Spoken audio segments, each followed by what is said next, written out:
The following is a presentation of Time Warner Cable, Sports 32.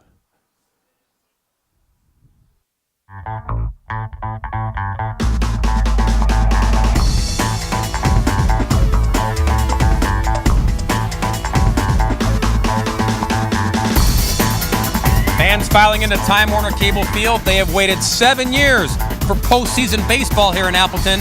They get it tonight as the Midwest League playoffs roll on. It's Game 2 in the best-of-3 series with the Burlington Bees and the Wisconsin Timber Rattlers.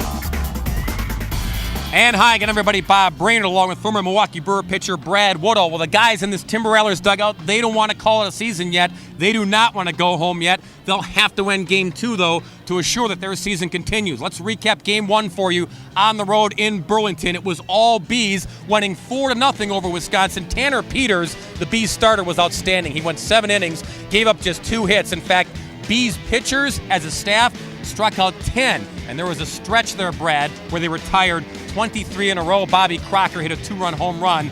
More than enough offense for the Bees last night.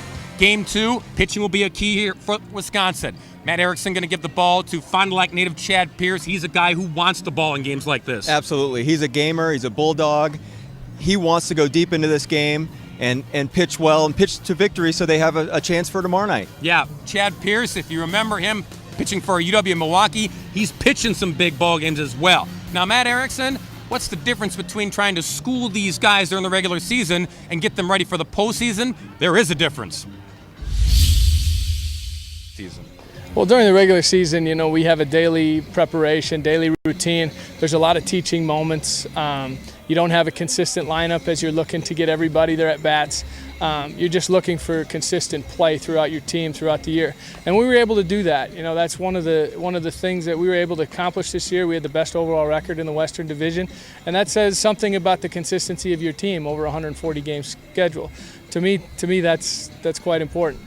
Now moving on in here to the playoffs, it's do or die, so to speak. It's pitch-by-pitch intensity. You got to have a short-term memory, good or bad. You got to move on. Just who might be the difference maker tonight? We're going to find out shortly. It's Game 2 between the Bees and the Rattlers. Starting lineups, opening pitch, playoff baseball is next.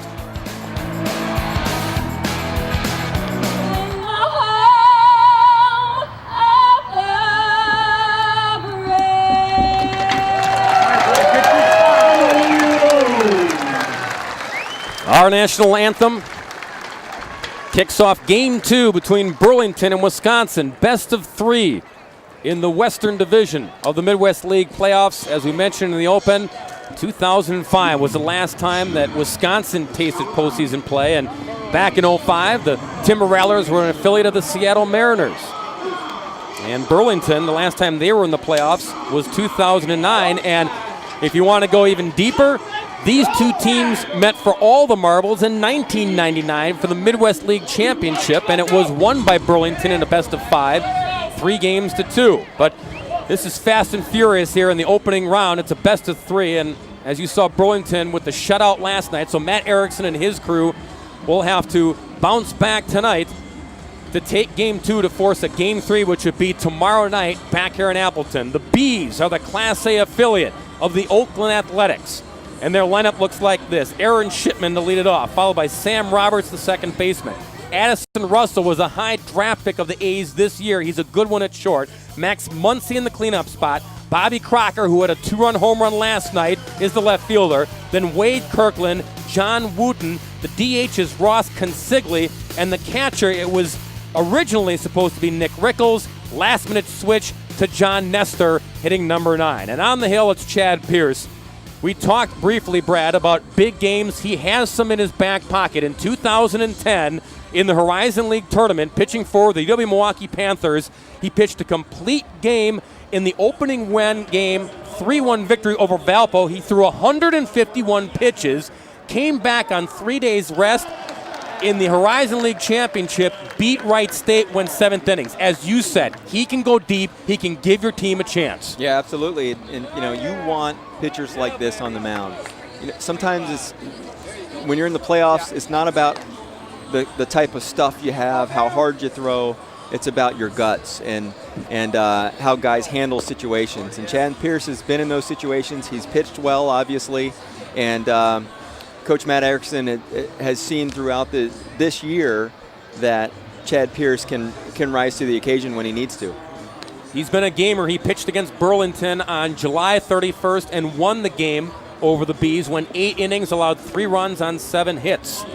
Defensively behind Chad Pierce, it's McMahon, Stang, and Walla in the outfield. Macias at third, Yadiel Rivera at short, Carlos George for the injured Greg Hopkins at second base, and Nick Ramirez at first. Rafael Neda does the catching. Cam Garfield's the DH tonight.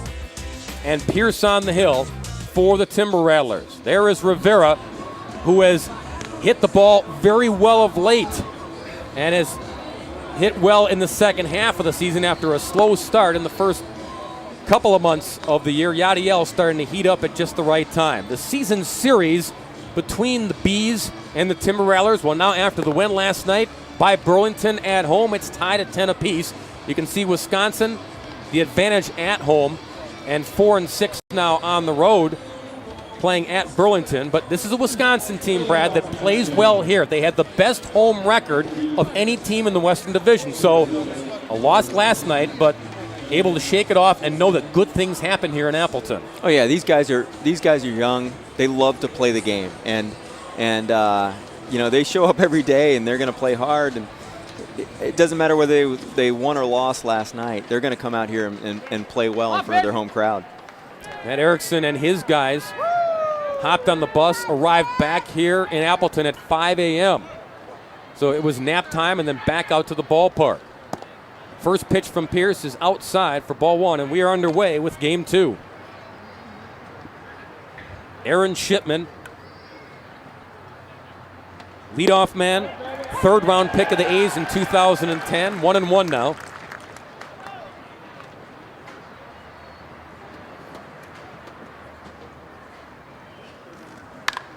Slaps that one left field line, and it should push foul, and it does. Wisconsin, you may remember, they closed out the regular season at Burlington, and a 3-game set that had a rainout in there forced a doubleheader on the last day of the season. Wisconsin won all 3 games against the Bees. In fact, Burlington had a 6-game losing streak to end the regular season. As Shipman caught looking on the inside corner, Pierce with a beauty pitch right there. Absolutely. He the pitch before, he hung out over the plate a little bit. This was not perfect, right in the inside corner. Framed nicely by Neda. 1 up and 1 down. And now Roberts, the second baseman.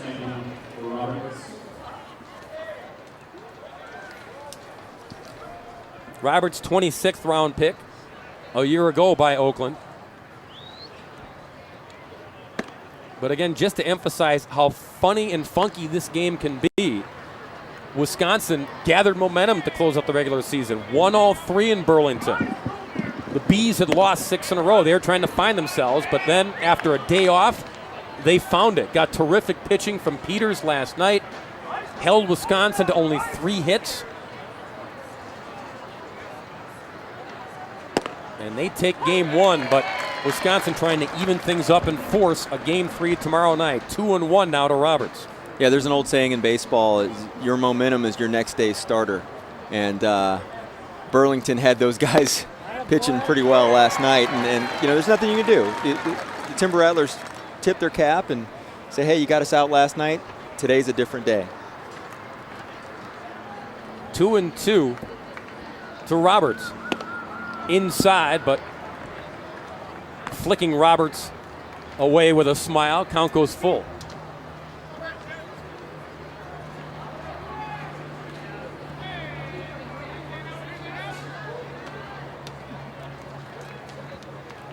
Chad Pierce, native of Fond du Lac. Slapper to left, coming in and making the catch is Ben McMahon.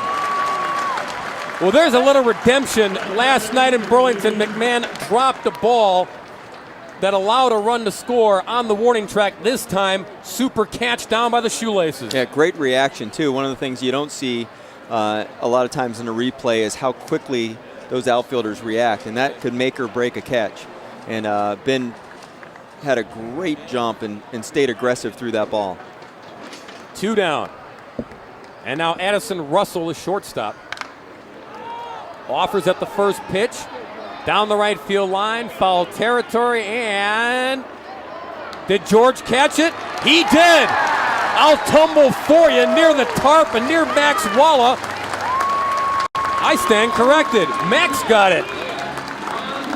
Hey, as long as somebody catches it, the Timber Rattlers will run back to the dugout. Look at all the obstacle courses for Max. His teammate, the tarp, the fence, catch is made. 1, 2, 3, go the Bees in the first.